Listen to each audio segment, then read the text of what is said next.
Hello, Justin. Wow, wee wow. Welcome back. Welcome back. How are you feeling today, buddy? Are you nice and well rested? I think I am. Way better than whatever the original recording day was. Yeah, that was not going to go well. Just going to be real. No, it wasn't. I was going to be miserable. Also, 0% chance I fall asleep on the mic. Like at that point or right now? Yeah, at that point. Oh, okay. Today, the chances are low, but never zero, but they are low. All right. Well, I would hope at some point you can get that to a 0. So honestly, that worries me. But I suppose we'll move forward in hopes that something doesn't cause you to just doze off mid-cast. Yeah, you never just came down with sudden onset narcolepsy before? No. Matter of fact, no. I do have trouble sleeping, but I've never felt the urge to fall asleep on a recording before. You know, you're not living, man. I feel like I am. I feel like that's literally the definition of what I am doing. I am living.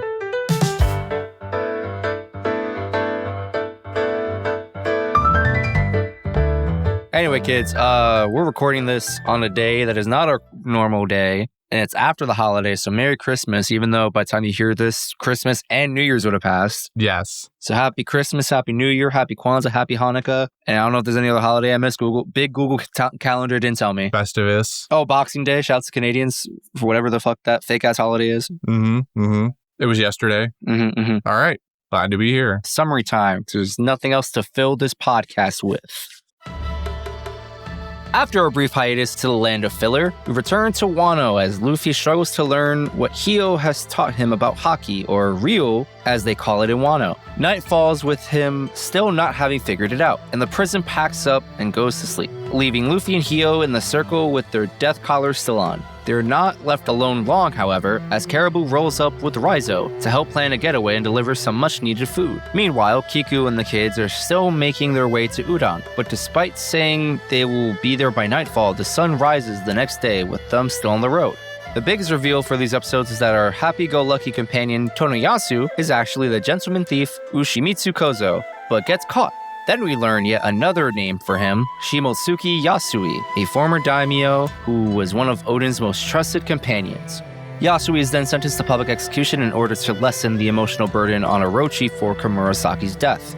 Not only is it public to those who show up, but it is also being broadcasted via snail chat all over Wano, which is how many of our allies find out his real identity, as well as Toko, who is revealed to be Yasuie's daughter. While he is awaiting the firing squads, Yasuie takes the opportunity to say that he lied about being Kozo, as well as saying he circulated the flyers for the rebellion as a joke. Both of these statements are believed by the onlookers and serve as a last-ditch effort to help the rebellion in his own way. His final moments are spent looking on to Toko sprint towards him, crying and laughing the whole way along with the other members of Ebisu Town, because when all other expressions are taken away, might as well smile? Might as well smile. I don't know that I agree with their sentiment about it, but I get the idea. Man, I can't wait for next week's set of episodes. Next week's episodes. Yeah, next sets. You know, the episodes after today's episodes. Right. We just started this recording. You're already talking about next week's recording? What's going on? Yeah, because that one's going to be good. This one was kind of whack. This one was whack? I mean... Wow. Maybe it was just because we took 4 episodes to, arrest Yasuie and kill him with, very little other development happening around him or, around Wano. Certainly not 4 episodes worth, in my opinion. Uh-huh. So I think I just felt like the drag of that artificial lengthening fillery gap we have here. And I'm like, okay, was I sad and crying the first time I saw Toko run to her father's execution? Yes. Am I a little less sad now that time has passed? Also, yes. Do I think Brooke running in on Zoro sharing the same bed with Toko and not Komurasaki? God, I can't remember her name. This is so bad. What is Momo's sister's name? Oh! I'll put you out of your misery. It's Hiyori. Thank you, Jesus. How can I be a feminist ally if I can't remember one woman's name? That scene with those 3 and Brooke was really funny, especially when it seemingly is clear that Hiyori is kind of feeling Zoro. No. Is she, or is she just a nice person? Is she just a friendly, kind individual? I think she's digging him, but also she expects him to reciprocate it. She's like, well, I'm like the prettiest woman in all the land of Wano. Like, so surely you appreciated like sharing the bed with me. And he's just like, what are you talking about? But yeah, this week was kind of like mid for me. Cool things that happened, but I did not need 4 episodes to happen. Okay. Well, that's slightly, honestly, kind of surprising to hear from you, I guess. Honestly, Sam. Can I ask you a question? Mm-hmm. Did you watch these episodes in your sleep-deprived state also? No, I watched these about like 2 hours ago. Bro. Wait, so you weren't even ready for the recording last week or earlier in the week anyway? That's a rewatch it, bro. That's a refresh. Because low-key, the past 24 hours, I was like, what episodes are we on? Fuck, my website didn't track for me because I watched the new episodes like a moron. So I don't remember where I left off in the past. I had to come back here and be like, all right, is that this week's summary? Okay, I think that's the correct summary of those correct episodes. I think that's it. And so I just rewatched it to make sure. Okay, well, do you not take notes or anything to like refresh you? The sheet exists. What do I need notes for? Okay. I mean, sometimes the sheet doesn't have things that you want to talk about on it. You ever written down or thought about something that you wanted to talk about? And listen, if it's really important, I'm either A, writing it down, which is really rare, or B, I should remember it. If I don't remember it, that means it wasn't important enough to me. Even though sometimes my brain lets me down and there are definitely things I remember a week later. I'm like, oh my God, we didn't talk about that. No. See? But to answer your question, no, I don't take notes and I don't do anything to prevent those type of situations from happening because I am a hot mess of a man. I don't know how I'm just now finding out about this 6 years into the podcast. I used to take notes and at some point I was just like, oh, I don't know if I can need this shit. I'm going to have a Rolodex of notes for every single episode. Some of them are lost in time because they were on my old phone and I didn't transfer them over. But this current phone that I'm on let's scroll back. I have show notes from episode 308 to 310. It's crazy. I do have a notes tab on my phone. However, what I would do is I would write down my notes for the episode and then delete them for the next week's set of episodes. And since I haven't done that a long ass time, the only thing here is like a list of people we've done casting calls for. And that certainly is not a complete list because I know we've done way more than, I don't know, however many 10 people I see here. Definitely. All right. Well, that is certainly something. So we'll start from the beginning, I guess, with the episodes, the first one, 937, where we mostly just get the sort of, I guess, like wrap-ups of a lot of different things. Mm-hmm. It's mostly Luffy and Hio at the prison camp, where Luffy's still trying to figure out how to use Ryu and be able to punch without punching. Mm-hmm. I'm liking Old Man Hio's involvement these days in what's going on in the plot now, just because he seems like a chill guy. He's the old guy with all the knowledge. He's got a sweet tattoo. I'm here for it. We love Yoda. We love a little Yoda. And he even rides on his shoulders, backpack style, just like Yoda, which is a reference we might have already made, but I'm going to make it again because it's hilarious. I did enjoy the scene at the beginning, too, where Yasu, still a free man at this point, is they're recapping him having showed up at that house with all of the rest of them are at. And then Shinobu and Kanjuro are looking at each other like, or first the Straw Hats are looking to them to say who this guy is. And they're like, we have no fucking idea. This guy is a complete mystery to us. We have no idea how he knows us. It keeps bringing up Kinemon and nobody knows why. And this is kind of crazy. Yeah, they're like, how does he know our names like that? And also, why does he keep calling, like, you know, formally referring to Kinemon like he's besties? They're like, who the fuck is this guy? Yeah, and he knows about the plot, too. He knows about the reverse moon, crescent moon, and all that. And they're just flabbergasted at this random entity of a man who shows up and knows just all of their secrets, basically. And then they just let him leave. I mean, to be fair, that's how he shows up with Zoro. He's just a random entity of a man. I'm like, where'd you come from? Yeah. I like it. The little Yasu. We'll get more into what happens with Yasu here as it goes on, but because he's obviously the focal point of these episodes. But to wrap up some of the kind of miscellaneous things that are happening around the world right now, we've also still got Kiku and what's the crocodile thing? Sandodile? What's his hybrid here? I forget. That thing. What is it called? I can't remember. It's like a mix of two animals, right? Landodile. I assume so. Hold on. Armadillodile. That might be. Hold on. Wano animals. Animal Species Wano Country Saga. I'm going to spiel a little bit more about this. Not only have we fucking reduced Big Mom to this nothing of a threat right now, but we've also just turned it into a random side quest that we keep tagging back into every now and then, and I'm tired of it. The bit is old.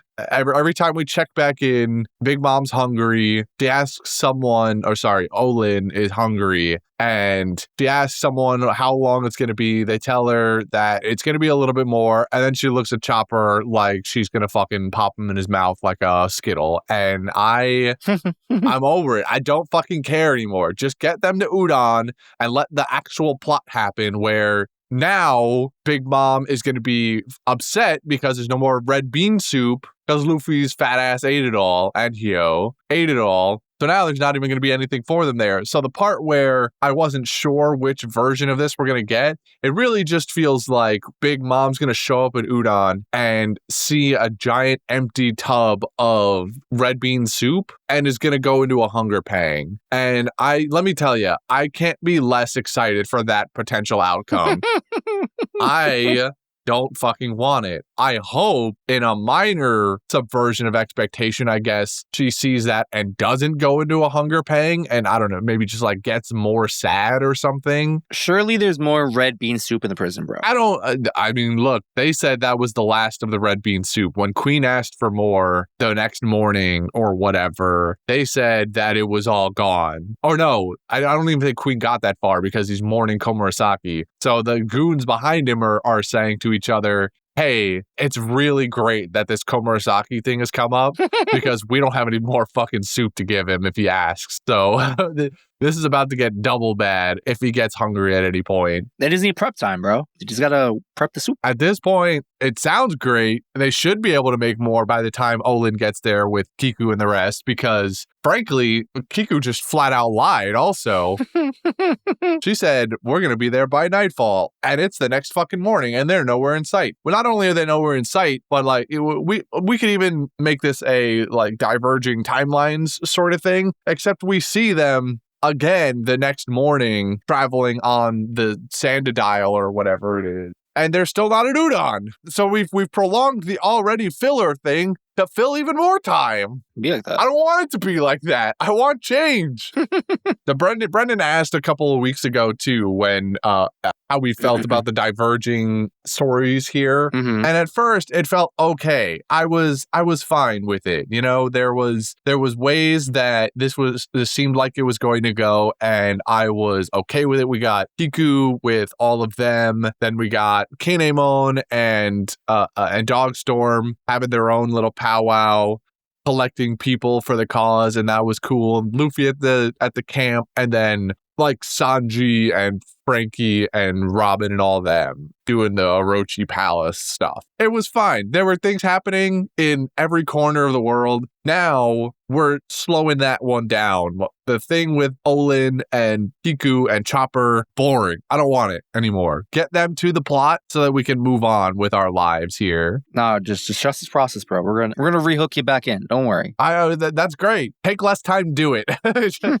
I swear, if we don't do it next, that's what I'm telling you. I can't wait for next week's episodes because it's totally gonna happen next week, bro. I mean, it better be next week because I'm done. If next week is the focus with Olin and that group, then it better be that we get them showing up in Udon finally, because I don't want it anymore. Give me the soft resolution to what happens with Yasu, because when we finish these episodes, we're still not even truly done with what's happened there. The execution has just gone off and he's lying dead at the bottom of that pillar or whatever he was tied to. And so now we got to deal with the consequences there, which also, by the way, when we're at the point where we know where we're going and Yasu is within sight, I feel like Zoro should have been able to do something. He's too busy trying to catch Toko. You're telling me Toko runs faster than Zoro? What do you mean? Zoro's injured, bro. He's still recovering. Oh, get the fuck out of here. My man was in an igloo, but like without the installation, having to cuddle two other human beings for a semblance of warmth in the Arctic tundra of Wano. He's fine. And he is freshly stabbed. It's like 24 hours since that battle, bro. Come on. On the list of wounds he's ever suffered and then been able to move and do stuff afterward, this is so low on the list. This is that 'tis but a flesh wound type shit. There's no reason that he should. Once Those scythe went clean through his shoulder, though, bro. Nah, dude. Plus, he wasn't getting his ass beat, but he was kind of getting his ass beat by that bridge troll guy. All I'm saying is his legs are fine. Are they, though? His legs went untouched. What if he's got like some arthritis going? You know, the colds, they affect the bones. Yeah, who's to say what those scars on his ankles from way back when are doing to him? But as far as I've seen to this point, he should have easily been able to shave his way over to the fucking the pillar where Yasu was tied up on and like deflect the bullets or cut them loose or something. I don't know, man. It feels like there was a missed opportunity here for Zoro to save the day. But that being said, that's normal One Piece logic. As someone who constantly begs for consequences in this show, I'm okay with this. As long as Yasu actually is dead anyway. Bro, you're just cool with killing Yasui like that, bro? Like, come on. I mean, I liked him. His story arc was good. I enjoyed the little backstory elements to him and getting to see Oden, young Oden for the first time. That was cool. I enjoyed that whole bit of it. But as far as establishing consequences and stakes in the world, I appreciate this for what it's doing finally. And on the list of characters to do this with, Yasui is a good one because he's that happy-go-lucky guy that you probably came to like as time went on, as he did his little shenanigans with Zoro. However, killing him...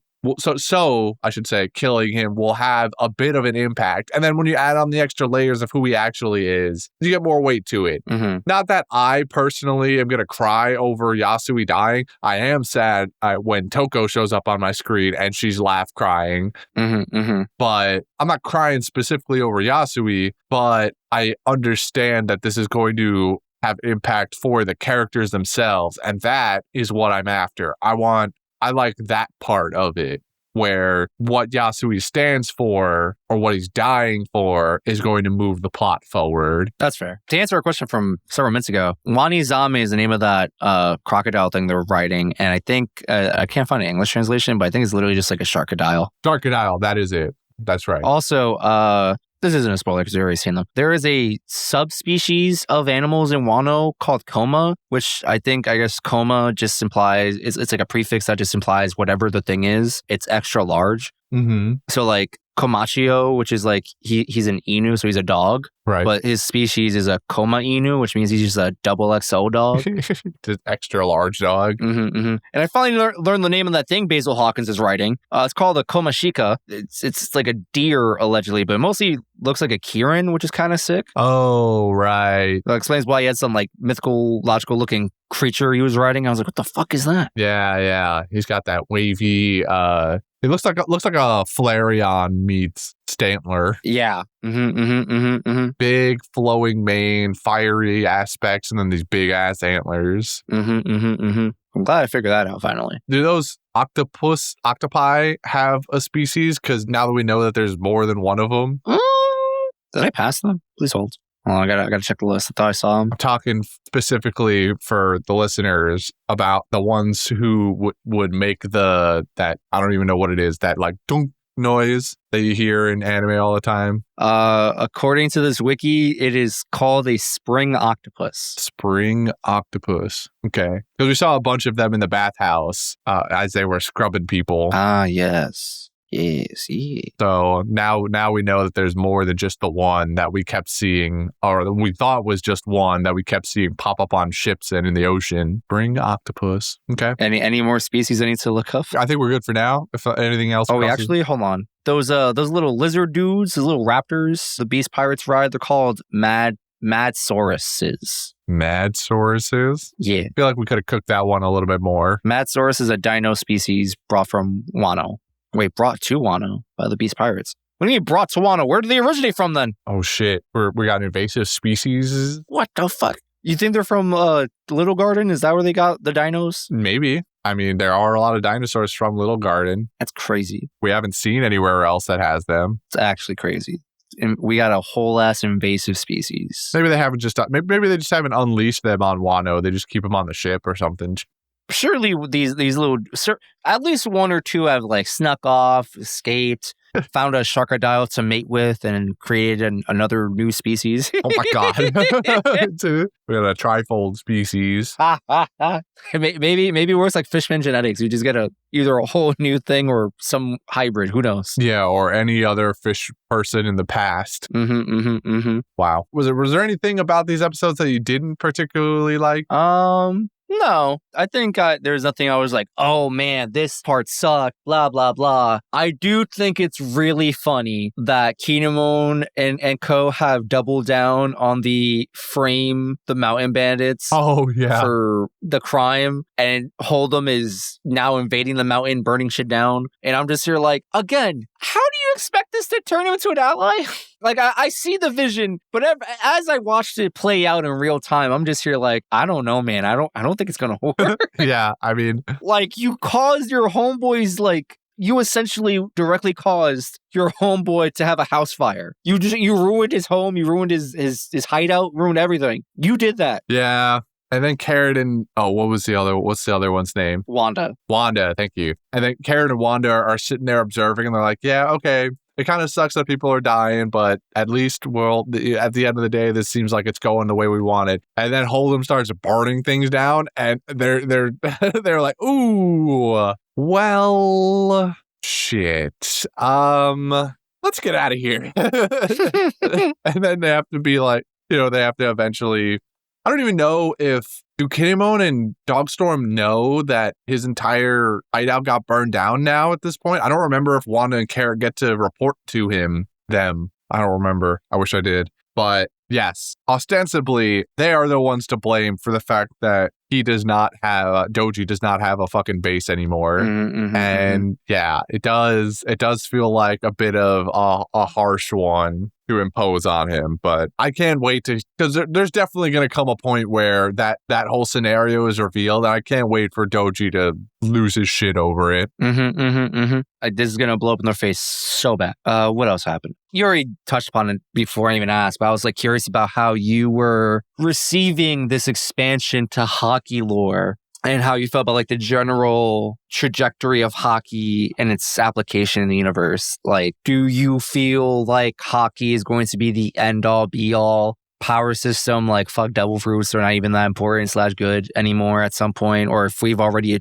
reached that point now, do you see this getting expanded even more so to being something like way more crazier in different ways? I do appreciate the expansion of hockey to what Hio was trying to teach Luffy and what Luffy observed from Rayleigh all those 2 years ago. Because at its base, and we've kind of seen different applications of it here and there, or expansions of it here and there. But this one with the whole projecting your hockey outwards to make a sort of projectile thing is cool, and is reminiscent, obviously, of something Zoro has been doing since like episode 200, basically. Maybe even sooner. I don't know. If he was probably slinging projectiles before that. But in terms of stuff with the hockey label on it, or in this case Ryu, because Wano has been isolated, so they've just come up with their own names for all of this stuff. Devil fruits are just referred to as jutsus, basically, too. And so having this extra little bit is nice. I enjoy it. I think one of my favorite extra applications of armament hockey, along with some other facet of the power set, is actually Luffy's fourth gear, where he hockeys up his arms and then he gum balloon blows into it as if he was going to do a third gear, but because he's hockeying it up, it changes and modifies it so that it kind of contains inside of his whole body more. I like that. I like that a lot. And I would love to see even more applications of it, because base level, the idea of hockey is nice, but boring after a while, especially for how long the show has gone. If the show ended somewhat soon after the introduction of hockey, like we get hockey, there's another 100 episodes of people using hockey, armament, observation, conquerors even, and having it just be what it is, fine. But if we're going to go this long and continually up the stakes of what devil fruits are capable of, it should follow suit that the hockey abilities get better or crazier or more unique over time too. Okay. And so seeing the learning of Ryu and having this be what is going to help Luffy potentially through another fight with Kaido, I imagine he's going to need to do more than just learn this move to fight Kaido. Mm-hmm. My suspicion personally is that there will be Gear 5 by the end of this. Okay. Just because Gear 4 was already a bust. He unleashed an entire tank of Gear 4 on Kaido and didn't do fuck all to him. Mm-hmm, mm-hmm. So beyond just learning new ways to use Haki, it feels like there's a Gear 5 drop coming at some point. What that ends up looking like, who knows? Maybe it'll have something to do with the way that he applies this new Haki, and that'll be his big breakthrough, is he'll combine Ryu with some other aspect of his gears. So I'm curious on why you think that another gear is required. Like, so far we've seen as Gear 4th is his strongest form, depending on the variation, whether it's big, bouncy tank, I'm a punch you so hard with the force of a nuke, or I get a little speedy with Snake Man. But like, I don't know, I feel like Ryu is being made to seem like the key to beating Kaido. You know, it's like, oh, well, you just basically got to infect him with your Haki. So your Haki goes skin deep and then, you know, just explodes, or however exactly works. So I feel like Gear 4th, whether Tank Man or Snake Man, Bounce Man, whatever, with Ryu, like imagine you're getting pieced up by a Kong organ and it's all Ryu just shoving Haki through your bones or whatever. Like, why does not seem like enough in your mind? I think the aspect of Ryu is helpful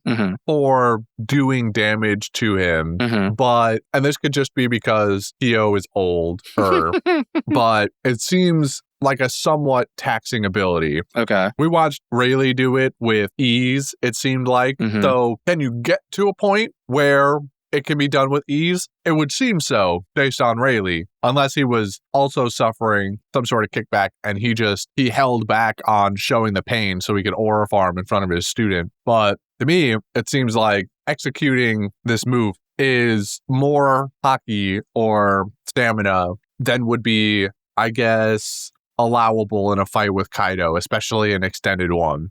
So it seems to me that either it needs to be combined with an ability he already has. Maybe we get another version of Gear 4th. Okay. Although I don't want to get too many more Gear 4 forms, I guess. I know that technically we really just have two, but we also have the third Tank Man whenever he eats a ton of food, which is more of like a gag version, but it exists nonetheless. We have it. It's canon. So I don't necessarily mind adding on more fourth gear versions. I think if we get too many of them, it becomes boring again, where having Gear 4th and then like 3 or 4 variations depending on the scenario is cool. What I don't want is just a Rolodex like of 10 different Gear 4th styles that he runs through depending on what he needs. That then comes full circle and makes it boring instead of making it cool. Like just upgrade us to a new Gear 5 at that point and make something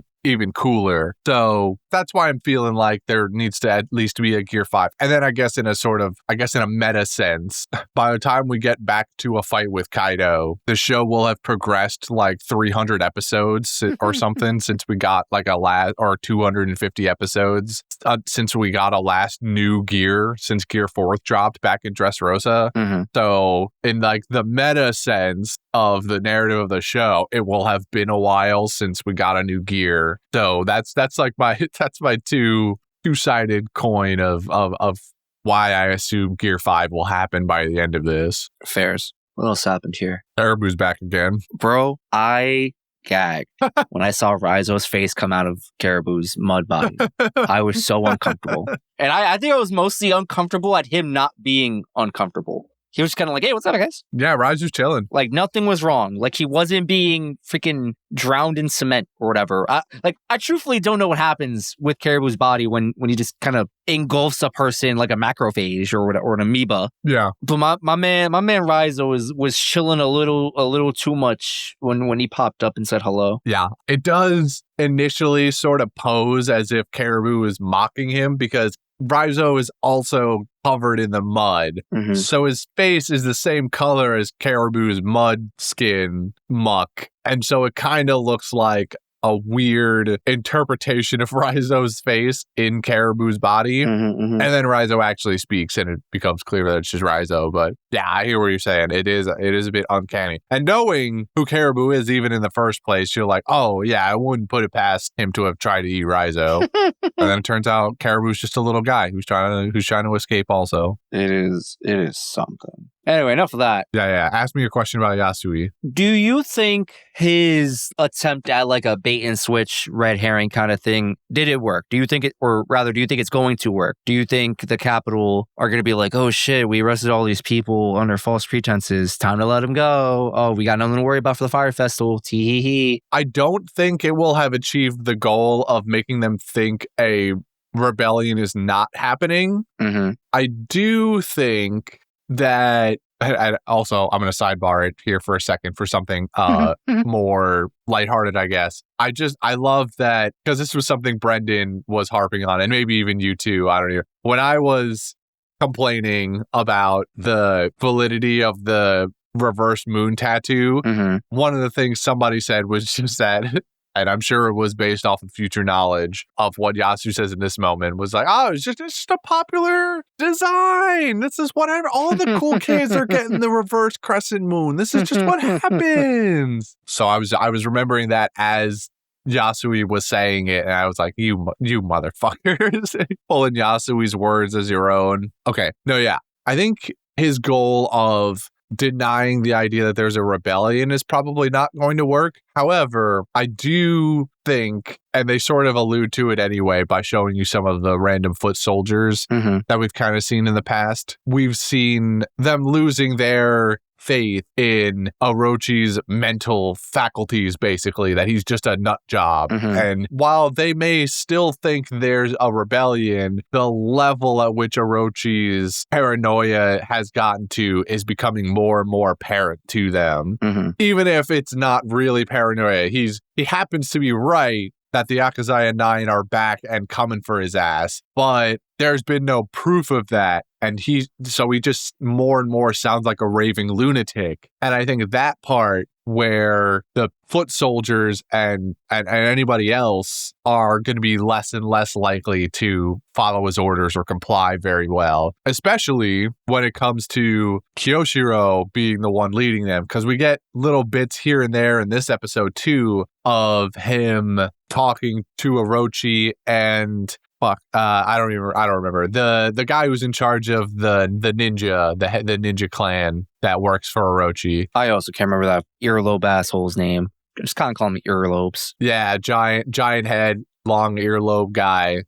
There was the scene where the three of them were talking. That guy, earlobes, is getting Orochi out of his room to try and discuss the fact that they caught Yasu. And then Kyoshiro shows up at one point and they're talking and Orochi is giving him a nonsense order or whatever it was. And you watch Kyoshiro just get fucking more and more pissed. He's like digging into the wood of the floor as he bows to Orochi or something like that. And a lot of those soldiers that we kind of flash to later on when Yasui is shit-talking Orochi for 15 minutes straight, and a lot of those guys report to Kyoshiro anyway. So it seems as though there's a lineup here for a bit of a coup just internally to deal with Orochi.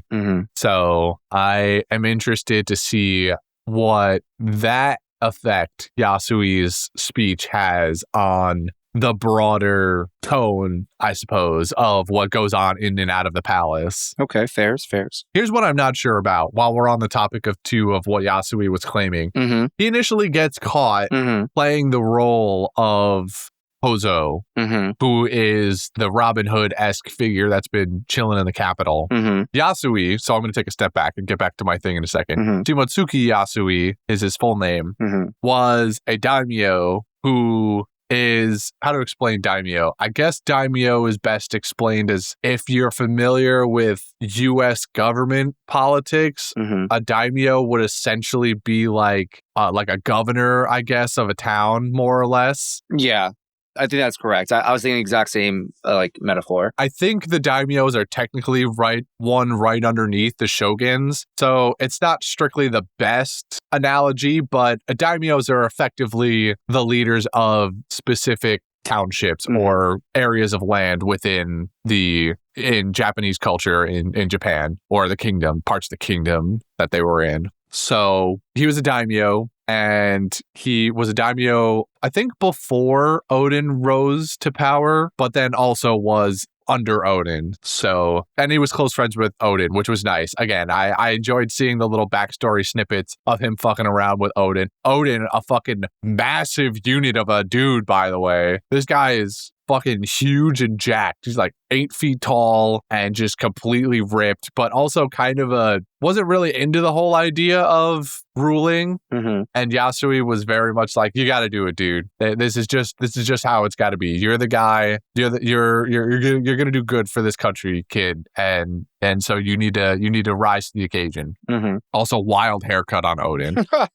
Nah, dude, that's a hat. What do you mean? I mean, it might be, but I'm also pretty sure that was his hair, which crazy. I can't wait for us to find out the true answer and then for me to tell you what I thought about it the entire time. Oh, that would be so good. I can't wait for that too. So, yes, Yasui, former daimyo, and samurai also. It went through all the training and stuff, so he's no slack in athleticism. So, when he's proposed as this character of Kozo, I'm initially, when he's caught, they make it a big show of it too. They don't even hide it anymore. They make the outline Yasui, then he shows up. He's about to get caught. You see the underlighting. You get very clearly it's Yasui, even though they kind of hide it a little bit in case you weren't paying attention to the brightness on your screen is down too low. You might not catch it still. They make it very clear that he's been caught as Kozo in this moment.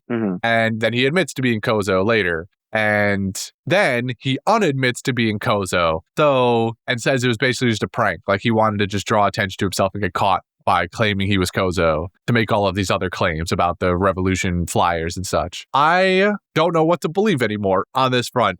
Fair enough. I could in one way believe that Yasui was in fact Kozo. Plenty of examples of characters hiding their actual ability just because of some circumstance or another. Hio is by all means an example of this. He's been hiding it, but also has been chained up in this prison for 20 years or whatever, but still has his power. So it wouldn't surprise me if Yasui did still actually have abilities that were above the average human. It didn't seem like he ever had anything crazy special. He's just a swordsman, probably above average samurai, and rose to power being who he was. So I could see it, but at the same time, I could also see him, the lie that he is Kozo, being true also. That he is not in fact Kozo and there's someone else out there and he just used the Kozo name to A, get to where he wanted to be to make the claim about the flyer, but B, maybe he knows who Kozo actually is, and now that he's claimed to be Kozo, but then unclaimed to be Kozo, throws the administration, the government into panic. Like, well, is he right? Was he actually Kozo? Did we catch the real Kozo? And now, thereby giving, if it's true that he's not Kozo, giving the real Kozo potentially more room to operate again by, I don't know, giving this illusion that wasn't he kind of thing. So I don't know. It seems like for Yasui, the best course of action would be to just say he was Kozo and die as Kozo instead of revealing the lie about it.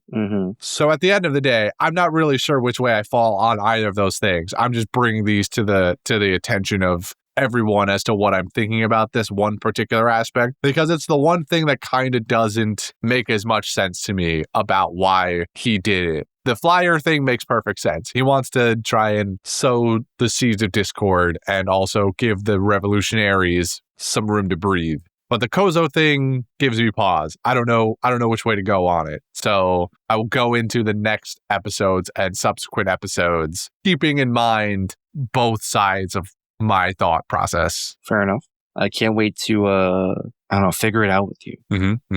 And tell me, it'll be great when neither of those are right. There's some crazy third option. A secret third thing. Fuck you. Yes, there's always a secret third. Yeah, I enjoyed getting to see a little bit of Oden. I hope to see more of him sooner rather than later. Same. Because, man, am I kind of tired of these, mythical figures in our One Piece world's lore, and then just kind of getting next to nothing about them. Like Roger, like, bro, just give me a Roger arc or something. Roger's the longest edge you're ever gonna get. I know, man, and I'm tired of it. Just give me what I want.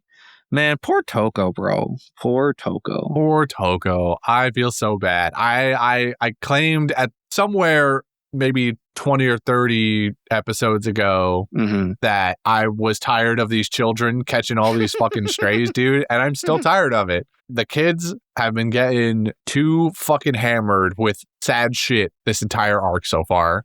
Just let them live, man. Let Toko be happy and laugh at all the things, and let Tama just enjoy her fucking apples and red bean soup whenever she wants, man. Just let them have it. I need them to have a delightful picnic when all of this is over and just have all their favorite foods. And Sanji can make some of that soba that Toko had from his street vendor. I just need them to have a delightful little meal together where they get to worry about nothing ever again. One day, bro. One day. I hope so. But all right. I feel like that's pretty good, right? There's one thing. How did you interpret the quote-unquote explanation of the condition of the people from Ebisu Town? Right. That we got from not Komurasaki, goddamn it, Hiyori. God, she's the one character I can't name properly. I can accidentally name drop all the other characters that are under fake aliases, but I can't remember her, bro. Kind of crazy. Actually, clearly I'm a failure as a feminist, all right? Really negates your entire point for your own self-excuse last week when we were talking about why you weren't able to keep the name straight. You were just, I have all this future knowledge. I know what their names are. And that's very true. That was sincere, bro. It is genuinely hard. Like, literally, I could not remember the name Tonoyasu because my brain just heard Yasu and was like, Yasui. And I'm like, I can't say that. I can't say that. The shortened one's even worse, where a lot of them refer to him as just Yasu, and it's one syllable off of his actual name here. Actually, I was like, Yasu. Yeah, that guy. Yasu, eh? Oh, damn. This arc's gonna suck for a little while. To answer your question, I feel as though Oda cooked too hard on this one, I think. Go on. I think Oda went a little too deep into his own sauce on this one particular thing. And just wanted to really make this association between the smiles, the smile devil fruits, and the people of Ebisu Town always smiling and laughing. I get the idea behind shitty things are happening.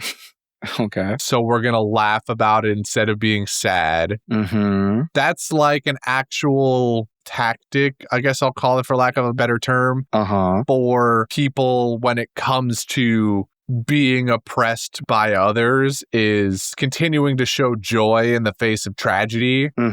Just like not outwardly expressing that you've been beaten down and continuing to show some form of self-expression through whatever it is. There's examples of, especially in music and dance throughout history, of people rebelling against oppressive governments or nations or kingdoms by using these things, or art in general especially has been good for that across time. But I don't know, I guess just the idea of them smiling because everything else has been taken from them feels like an incomplete thought. I don't really know how else to explain it. It just feels like an incomplete reasoning for why they're doing what they're doing. Maybe I also just fundamentally don't agree with the idea of laughing away the pain at all moments, because that just in my head sounds like an extremely unhealthy way to deal with pain and suffering. Sometimes you just got to feel the sadness instead of trying to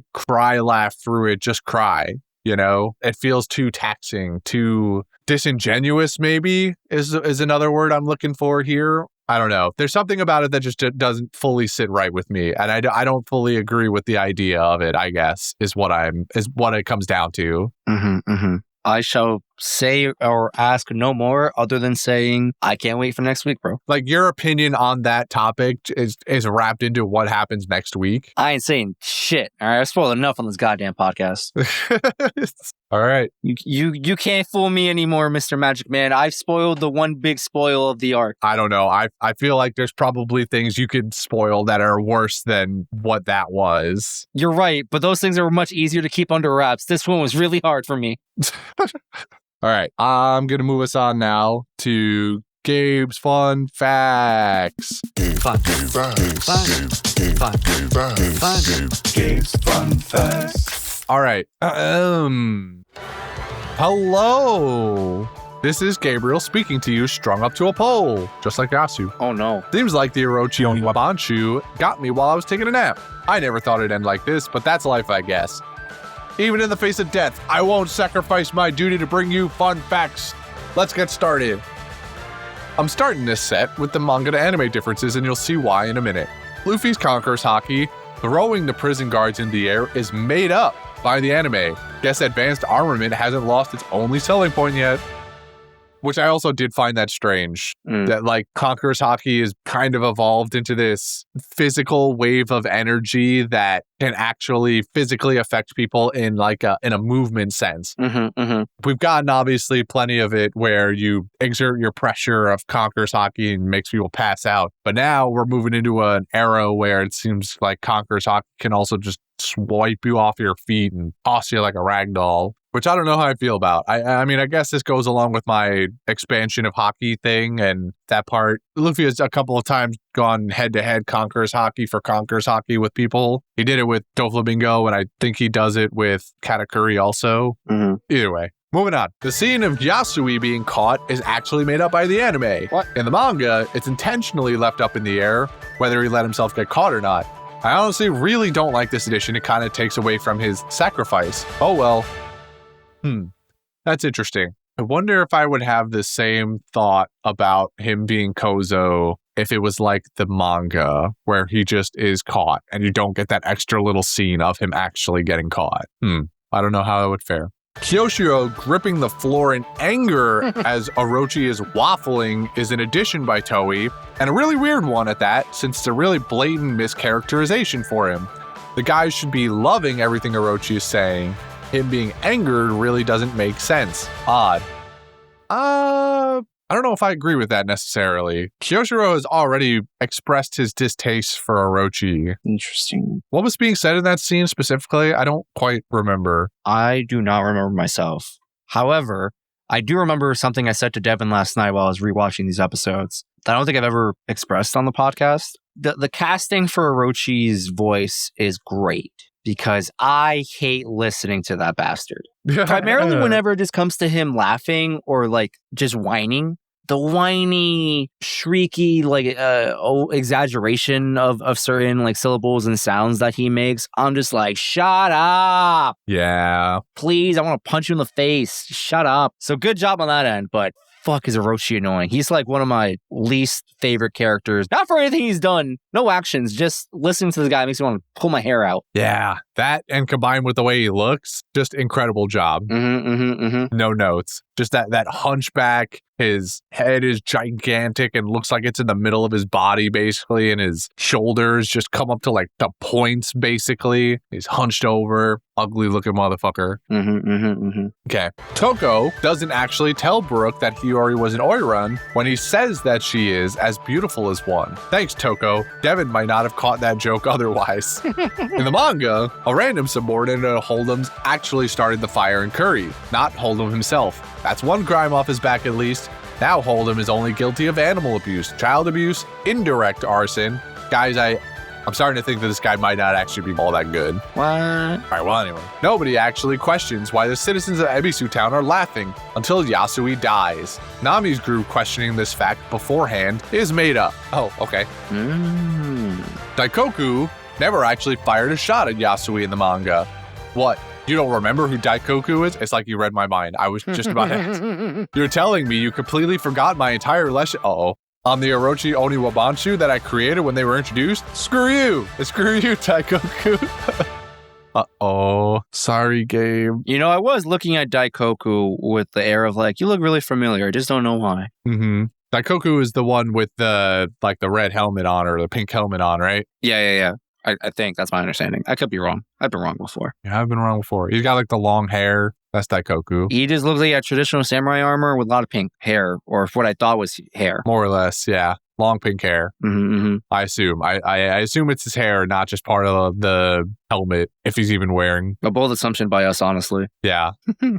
Oden was far less amused by Yasue hitting him with a stick, not kicking him in the manga. I assume that this hit hurt more emotionally than physically, because if Yasue was able to hurt Oden physically, dear God. Oh no. In a similar vein, the sparring match between Oden and Yasue is also made up by the anime. Thank the Lord, given what we know now, Oden might have died in an early death there. That's crazy. Yeah, apparently Yasue was just OP. Orochi being traumatized and remembering Oden's laugh when Yasue dies is made up by the anime. Valid addition, honestly. Fuck Orochi.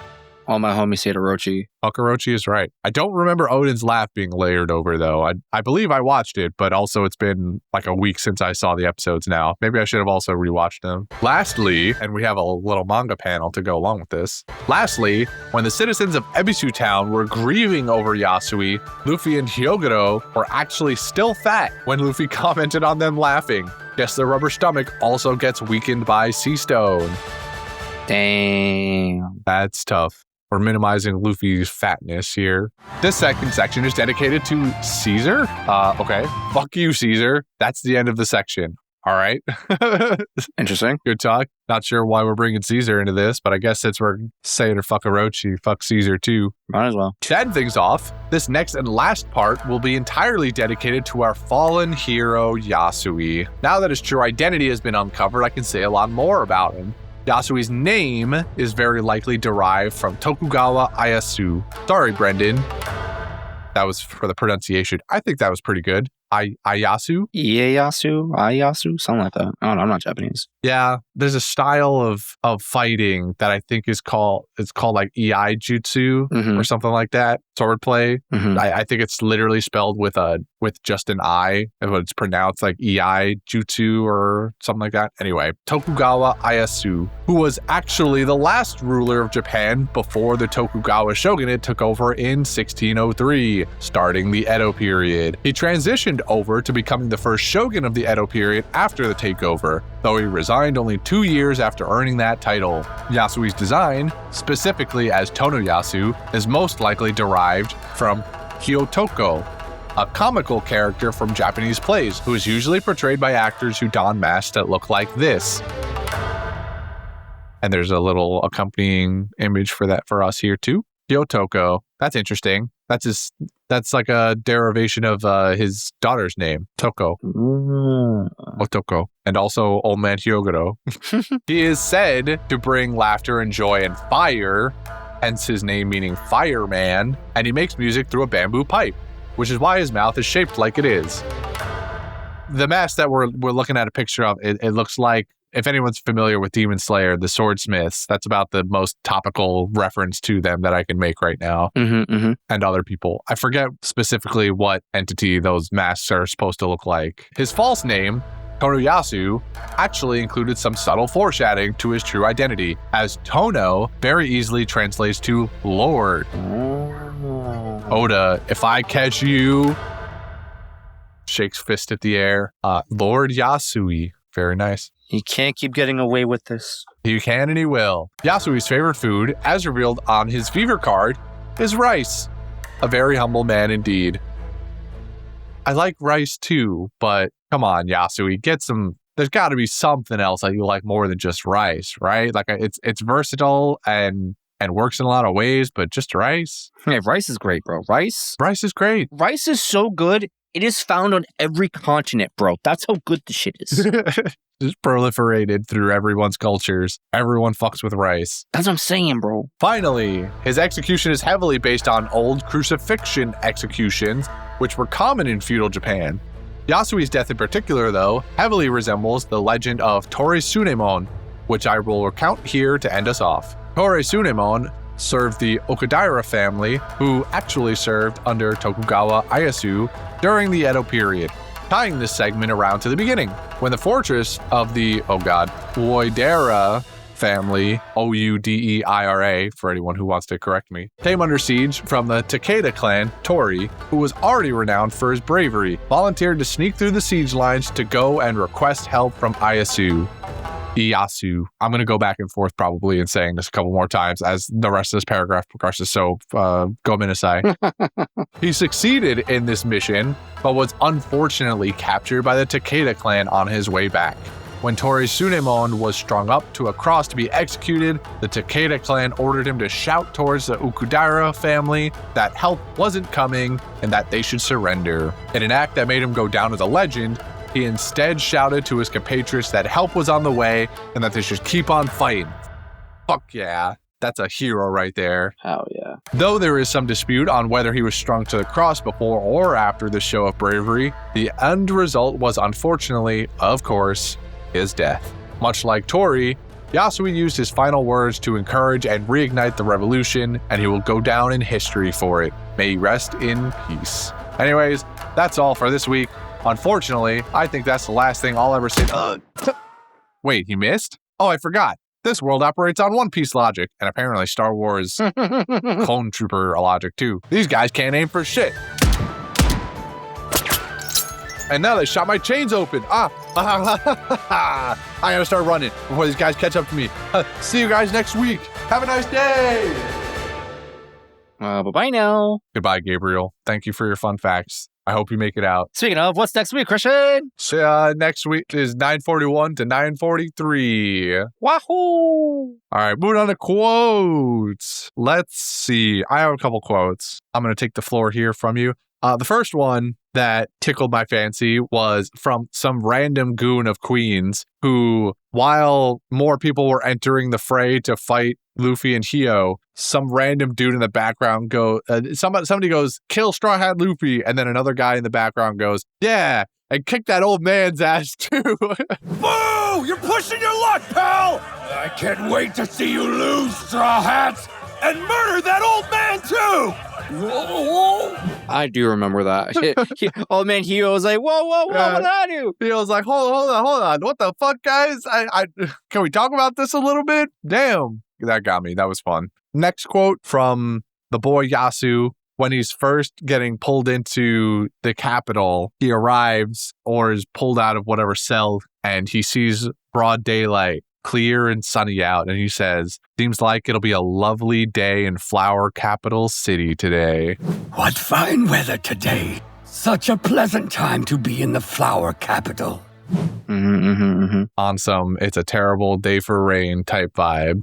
Okay, next quote, quick one from Orochi. Also made me giggle just because of the subtitling. When Yasui is very deep into shitting on Orochi at this point and has been talking smack, roasting his ass for the last 10-15 minutes, we get a shot of Orochi finally pulling up within view of him and hearing what he's saying. And he yells to the driver, he goes, hurry up, faster, he's talking shit. This nation is our pride and joy, for it was won by generations of hard work by the Kozuki clan and the people who supported them. Faster! Hurry up! I don't want that bastard running his mouth a second longer! Just so good. I wish Brennan was on here so that he could tell me what the dub version of it was. That would have been great. Last quote from Yasui again. A man of such small caliber shall never know the taste of Oden for as long as he shall live. Damn. I got snipped. That was my only quote. I got snipped. Oh, I'm so sorry, buddy. It was too good, too fresh, too fire. It was good. A man of such small caliber shall never know the taste of Oden for as long as he shall live. Yasui, again, very deep into shit talking, pulled out that last line. Fire. Absolute fire. But that was probably one of the parts where they overlay Oden's laugh, maybe. That Gabriel was talking about in Fun Facts. All right. Well, I'm sorry I stole your only quote, buddy. Be like that. You got any sound effects or anything like Devin style that you want to just throw in here? Sad Toko noises. The worst. Just the worst. I hate it. All right, moving on to the Golden Ham. Who are we hamming it up for this week, Justin? That's a good question. I guess Yasui, like, it's not that I don't want to give it to him. It's just kind of like, I don't know. Just there's just not tremendous amount of emotion going on this week, in my opinion. I mean, it's gotta be Yasui. There's really no other option in my mind. Exactly. Just because, regardless of whether the episodes were slow or not, just the sacrifice to the cause given here, it's a hefty price to pay. He's paying the iron price here. Truly. I think I'll go out singing. Tonoyasu, Shimotsuki Yasuie, the winner of the Golden Ham this week. Easiest shit in my life. All right. Fan mail.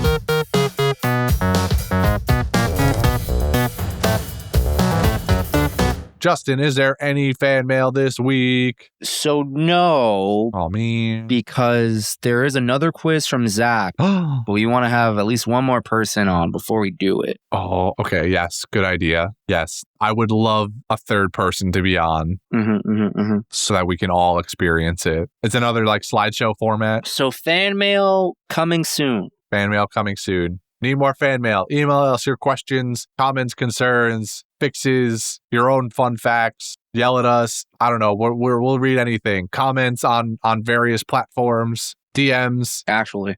Yeah. I'll read anything if you post it somewhere. Just be like, hey, here's my Yelp review of One Piece of the Line. I'm like, all right. Well, as long as I find a way to get to it, I'll read it.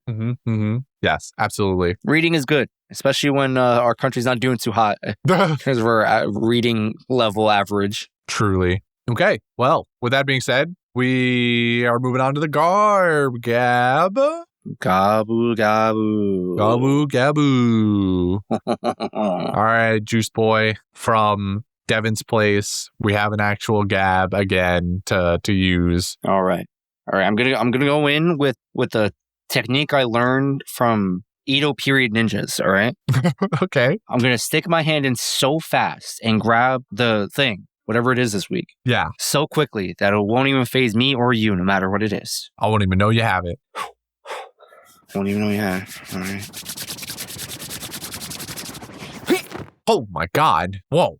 I didn't know you had that in you. All right. I look to my left and indeed I've grabbed it. And it is oh buddy. It's it's fucked up. What? It's like one of those in memoriam cards you get when you go to like a funeral. Oh, that's right. And it says, rest in peace, Shimotsuki Yasuie.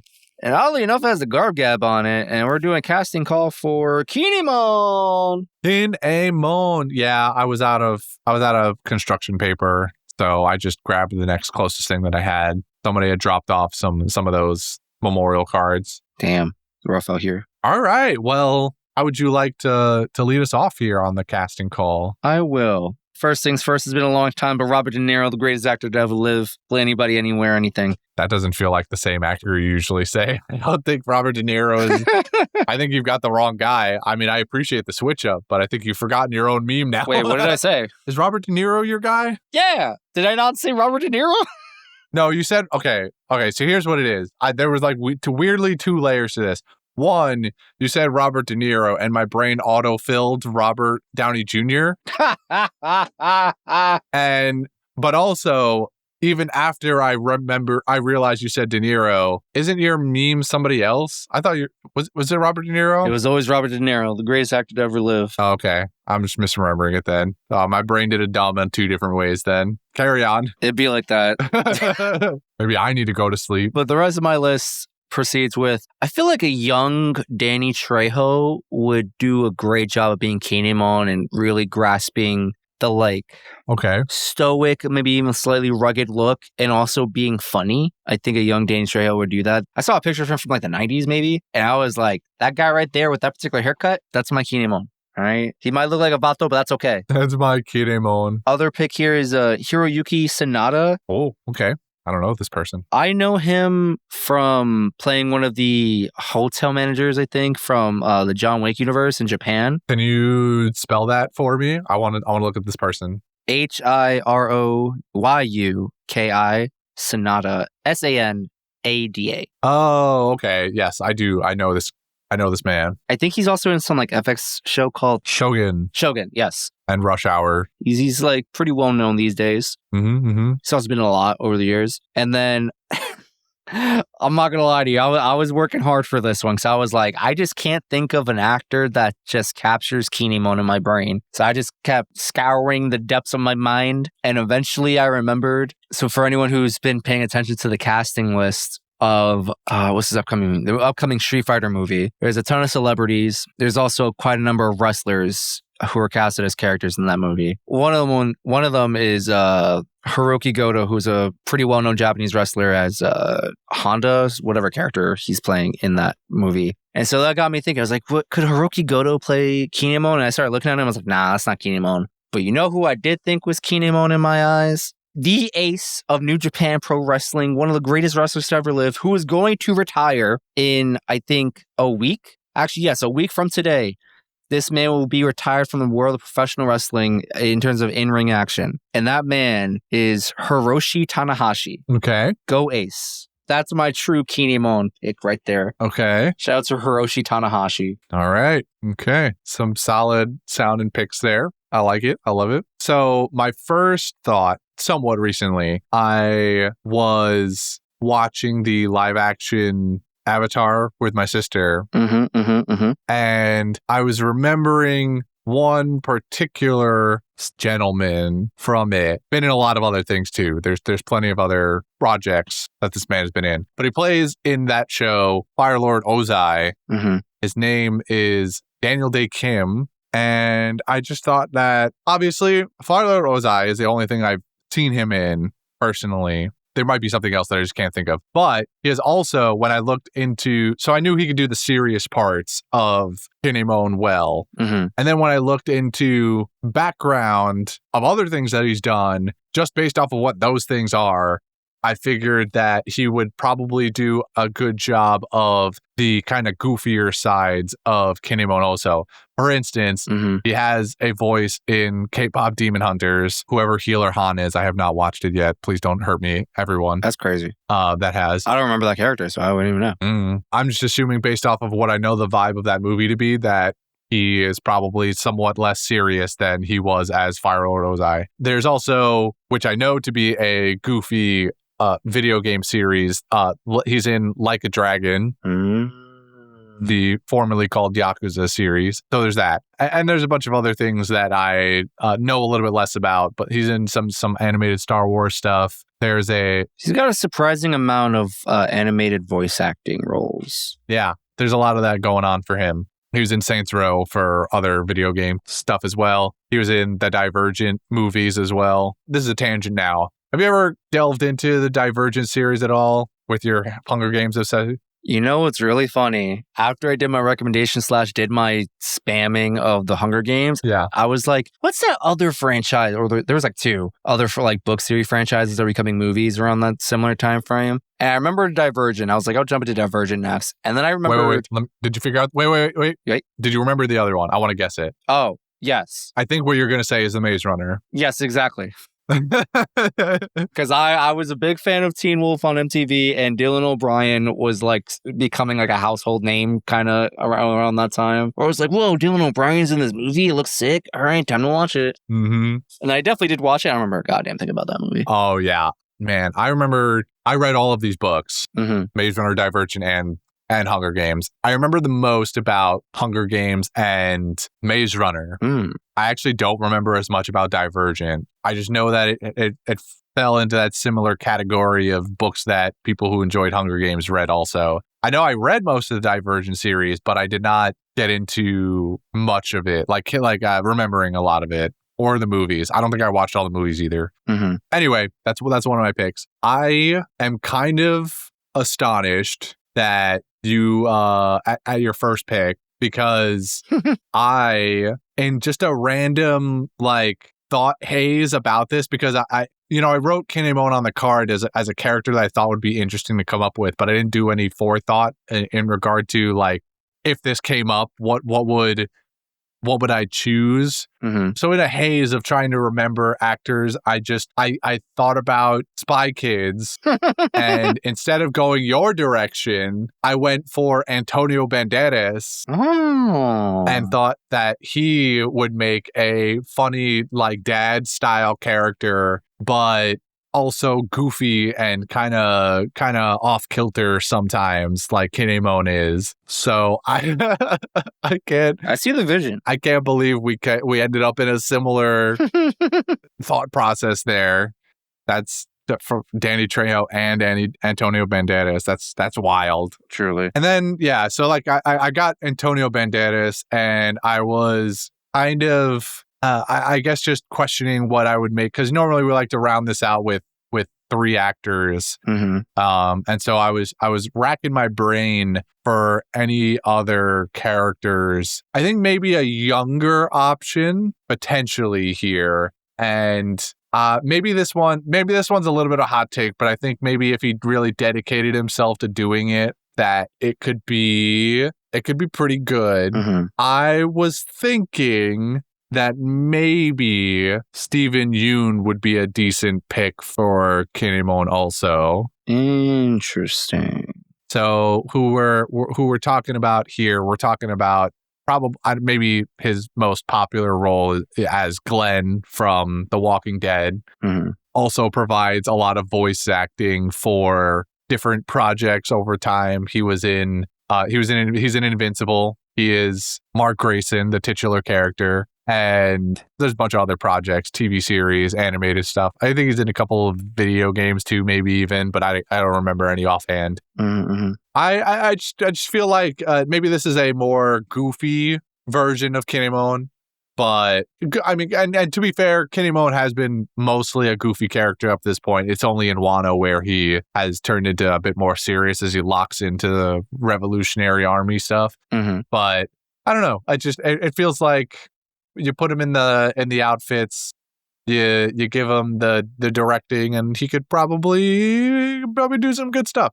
I imagine he's had some serious roles. I wish I had seen him in anything newer than Invincible, which is just a voice acting role. So like I know he can do the serious tones because of that, but the physical acting of Kinemon, I don't know. I haven't seen him in anything else live action since his exit from The Walking Dead. So I don't know. This was kind of more of like a vibes type thing than the other two, but fair. I don't know. I think it would be somewhat interesting. You'd have to really do something about the baby face, because he does have a lot of baby face to him, which is fine, but we got to give him see what he looks like with the Kinemon get up and facial hair and stuff. I think your pick of Sonata is a really good pull. That one, I didn't think of that.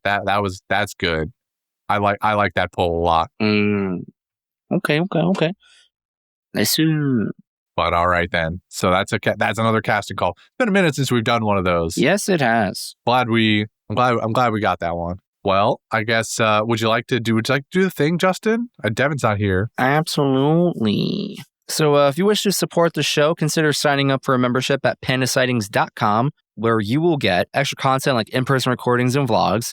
There's also a merch store where you can get a little something for you or a loved one. Please, the hamsters will eat us if we do not feed them actual food.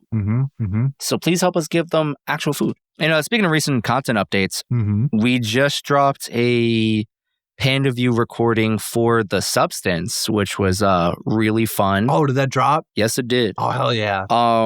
It is about an hour and 8 minutes long, which is so much less than what we actually recorded with.